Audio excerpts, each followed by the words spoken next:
তোমরা কি দার্জিলিং সিটির ব্যাপারে এই তথ্যগুলো আগে থেকে জানো? Let's explore the Queen of Hill, the Darjeeling city together. Welcome back to another new vlog of my channel.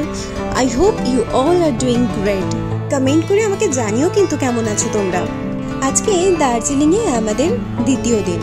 সকাল সকাল আমাদের হোটেল মেফেয়ার থেকে ব্রেকফাস্ট করে আমরা বেরিয়ে পড়েছি এই সুন্দর পাহাড়ি সিটিটাকে একটু ঘুরে দেখতে।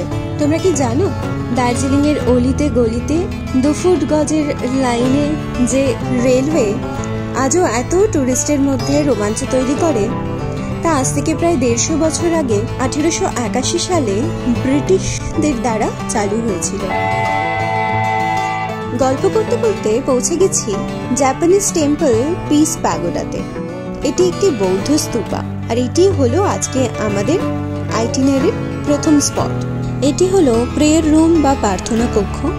ভিতরে ফটোগ্রাফি প্রোহিবিটেড ছিল, তাই আমি তোমাদের জন্য ভিডিও করতে পারিনি। এটির অভিজ্ঞতার জন্য তোমাদেরকে নিজেদেরকেই একবার পিস প্যাগোডা যেতে হবে। আমি জানি যদিও তোমাদের মধ্যে অনেকেই অলরেডি এখান থেকে ঘুরে এসেছো, কারণ দার্জিলিং বাঙালির খুবই কাছের জায়গা, খুবই মনের জায়গা। আর যাদের এখনো যাওয়াও হয়ে ওঠেনি, তারা আজকের ভিডিওটা দেখে চটপট তোমাদের ট্যুরটা প্ল্যান করে নাও, আর আমাকে ঘুরে এসে জানিও তোমাদের কেমন লাগলো।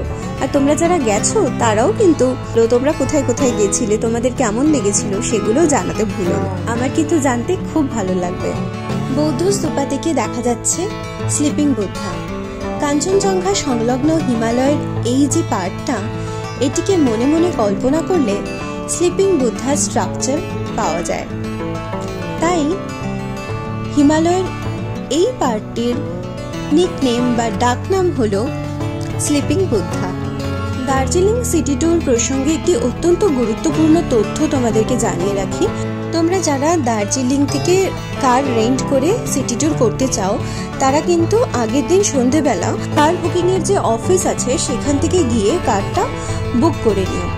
না হলে যদি পরের দিনই ইনস্ট্যান্ট কার বুক করতে যাও, 1 নম্বর তো কার পাওয়ার একটা অসুবিধা থাকবে, সেখানে অনেকটা টাইম নষ্ট হয়ে যাবে।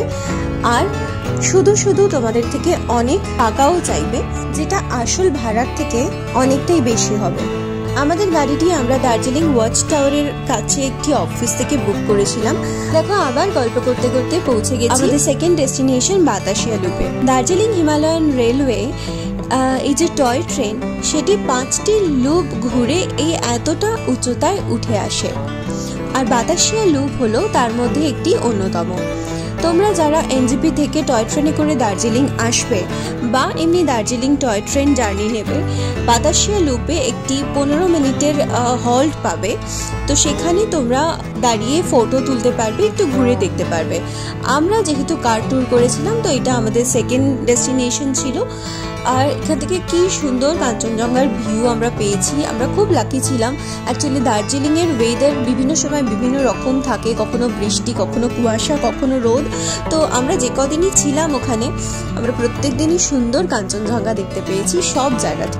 এই বাতাসিয়া লুপে চা বাগানের ড্রেস ভাড়া পাওয়া যায়। সবাই ফটো তুলছিল, আর আমি আর সোনামা সুযোগটা হাতছাড়া করলাম না। আমরাও একটু সেজে নিলাম, আর ড্রেস যখন পরেছি তখন তো কয়েকটা রিল বানাতেই হয়। তোমাদের সাথেও কয়েকটা শেয়ার করলাম। এরকম কিন্তু আমার ভিডিও রিলেটেড অনেক পোস্ট, রিলস আমি আমার ইনস্টাগ্রাম অ্যান্ড ফেসবুক পেজে পোস্ট করতে থাকি। তো তোমরা চাইলে ইনস্টাগ্রাম আইডি অ্যান্ড ফেসবুক পেজটা কিন্তু ফলো করতে পারো। এটি হলো সেই বিখ্যাত ঘুম স্টেশন। এটি হলো এশিয়ার হাইয়েস্ট রেলওয়ে স্টেশন বা সব থেকে উচ্চতায় অবস্থিত রেলওয়ে স্টেশন, যার উচ্চতা 7400 ফিট, 7400 ফিট উচ্চতায় অবস্থিত এই রেলওয়ে স্টেশনটি।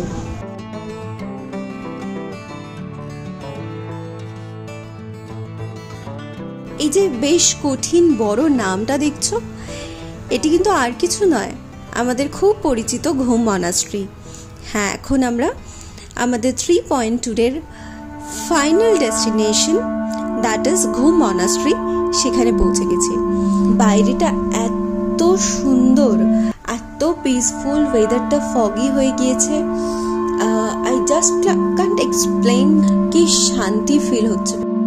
আর ঘুম মনাস্ট্রির প্রধান একটি আকর্ষণ হলো এখানকার 15 ফিট উচ্চতাযুক্ত বুদ্ধার মূর্তিটি।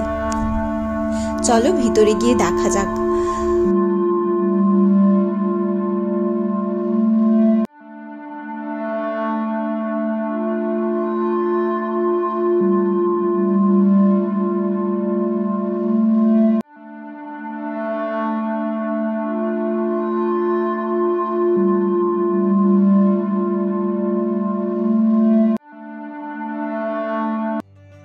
দার্জিলিং এর সাইট সিইং এর জন্য যে সমস্ত স্পটগুলো আছে সেগুলো মোটামুটি 15 থেকে 20 কিলোমিটারের মধ্যেই রয়েছে।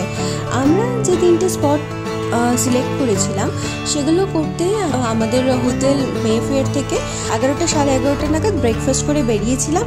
আর এখন 4টে বাজে আমাদের ট্যুর কমপ্লিট হয়ে গিয়েছে। আমরা বেশ সুন্দর টাইম নিয়ে বেশ ভালো করে সময়টা কাটিয়েছি। আমাদের যিনি ড্রাইভার দাদা ছিলেন তিনিও বেশ কোঅপারেটিভ ছিলেন। এখন তো খুব খিদে পেয়ে গিয়েছে। আমার আসলে ইচ্ছে ছিল কেভিন টেরেসে গিয়ে আজকের খাবারটা খাবো, কিন্তু সবার খুব খিদে পেয়েছে আর আমারও খুব খিদে পেয়েছে। তো এই সময় ব্রেকফাস্ট টাইপের সসেজ আর এইসব কিছু দিয়ে কাজ চলবে না, পুরো মিল খেতে হবে। তো তাই জন্য কেভিন টেরেসের ঠিক অপোজিটে রয়েছে 16 আনা বাঙালি। তো সেখানেই আমরা যাব আজকের লাঞ্চটা করার জন্য। আর তোমরা যারা আমাদের দার্জিলিং ডে 1-এর ভিডিওটা এখনো দেখোনি তারা কিন্তু ডেসক্রিপশন বক্সে দেওয়া লিঙ্ক থেকে গিয়ে একবার অবশ্যই দেখে নিতে পারো। I think that can help you a lot to plan your trip, so don't miss it, go and check it out. এই রেস্টুরেন্টের নামই শুধু 16 আনা বাঙালি নয়, এতে কিন্তু একেবারে 16 আনা বাঙালি আনাতে ভরপুর। যেমনি এর অ্যাম্বিয়েন্স তেমনি খাবারের স্বাদ, প্লেটটা সেটাও শালপাতা দিয়ে তৈরি। মনটা একেবারে ভরে গেছে। এরপর আমরা হাঁটি হাঁটি করে চলে যাব মহাকাল টেম্পলে। গতকালই যাব ভেবেছিলাম, কিন্তু মলেই পুরো সময়টা কাটিয়ে দিয়েছিলাম, তাই আর যাওয়া হয়নি। তো আজকে একবার এই মহাকাল টেম্পল থেকে ঘুরে আসবো। মহাকাল টেম্পলটি দার্জিলিং মলের যে বড় গ্যালারির মতো জায়গাটা করা রয়েছে তার ডান দিক দিয়ে যে রাস্তাটা গিয়েছে সেটি হচ্ছে মহাকাল মার্কেট। ওই মার্কেট দিয়ে উপরের দিকে উঠে গেলে হচ্ছে মহাকাল টেম্পলটা।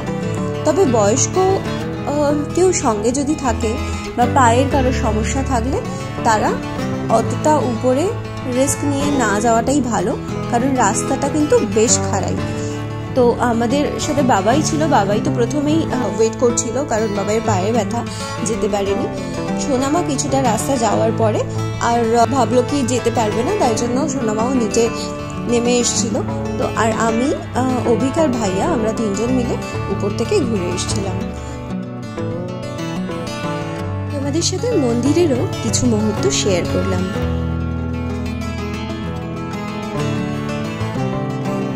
দার্জিলিং এর মহাকাল টেম্পলের একটি বিশেষ বৈশিষ্ট্য হলো এটি একই সঙ্গে হিন্দুইজম এবং বুদ্ধিজম বিলিভসকে বহন করে চলেছে।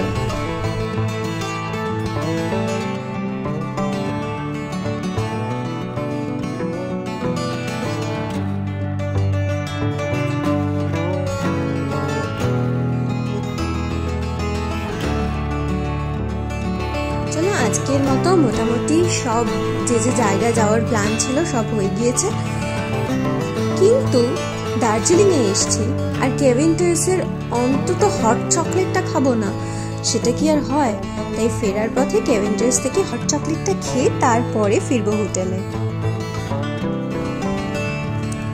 কেভিন টেরেসের রুফটপ থেকে রাতের দার্জিলিংটা কিন্তু খুব সুন্দর দেখাচ্ছিল। দিনের আলোতে যদিও পুরো শহরটা যখন দেখা যাবে তখনও বেশ সুন্দর দেখাবে। এই ঠান্ডা ঠান্ডা ওয়েদারে কেভিন টেরেসের হট চকলেটটা একেবারে জমে যাচ্ছিল। ইট ওয়াজ রিয়েলি ইয়াম।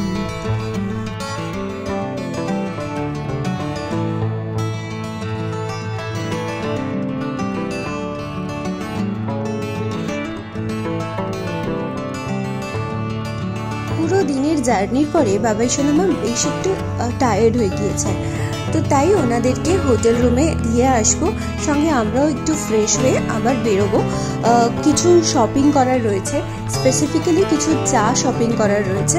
তো আমরা বেরোবো একটা ভালো চায়ের দোকানের সন্ধানে।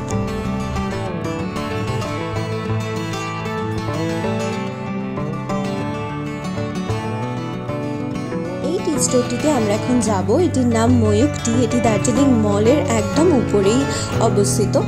আর এটা দেখে আমার আগের দিন বেশ পছন্দ হয়েছিল এর ভাইবসটা, তো আজকেও এটা দেখে এটাতেই যেতে ইচ্ছা করলো। তো এখন গিয়ে দেখা যাক চায়ের কালেকশনস কেমন আছে।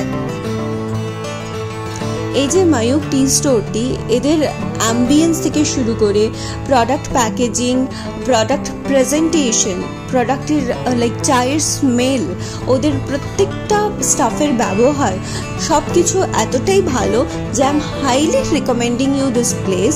তোমরা দার্জিলিংয়ে গেলে কিন্তু এই স্টোরটাতে অবশ্যই যেও একবার। আই হোপ তোমাদের ভালো লাগবে, তোমরা তোমাদের পছন্দ মতো চা ওখানে পেয়ে যাবে। আর ওদের থেকেই জানতে পেরেছিলাম যে বলিউড সেলিব্রিটিস লাইক সৈফ আলী খান, করিনা কাপুর, জাভেদ আখতারদের মতো সেলিব্রিটিসরা দার্জিলিং থেকে ডিরেক্ট চা ওরা ওদের স্টোর থেকে নিজেদের মুম্বাইয়ের বাড়িতে অর্ডার করিয়ে নিয়ে আসে। তো তোমরাও যদি চাও, তোমরা তোমাদের বাড়িতে দার্জিলিং থেকে দার্জিলিং টি অর্ডার করিয়ে নিতে পারো ওদের ওয়েবসাইটে, বা ওদের নাম্বারে কল করিয়ে অর্ডার করতে পারো। তো isn't it a very good option?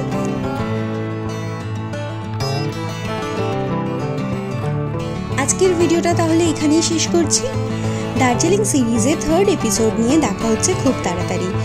Till then খুব ভালো থেকো, আর আমার ভিডিওটা লাইক, শেয়ার, কমেন্ট করতে কিন্তু ভুলে যেও না। ভিডিওটা ভালো লেগে থাকলে পরের ভিডিওর নোটিফিকেশনটা পাওয়ার জন্য চ্যানেলটা সাবস্ক্রাইব করে বেল বাটনটা কিন্তু অন করে দিও। Thanks for watching, take care, bye by.